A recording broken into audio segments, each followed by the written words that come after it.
In this video, I'm going to show you how you can unblock all unidentified numbers or new numbers on your Android smartphone. So if you are having a challenge where numbers that are not in your phone book cannot call you, then let me show you how you can allow unidentified callers to call you. The first thing you need to do is to go to your phone book, and you can do this through this phone option here.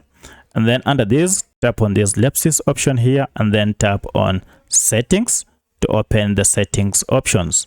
From this, look for the option called blocked numbers, and under it you can see the phone has been blocking all unknown numbers that were incoming.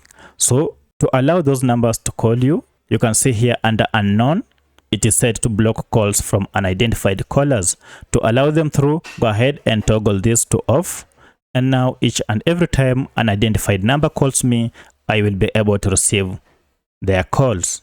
So that's how you allow all unknown numbers to call you on your Android smartphone. If you have any other question, kindly let me know in the comment section. Otherwise, if this video was helpful to you, kindly hit the like button and subscribe to this channel to support me. Thanks for watching, and let's meet in the next video.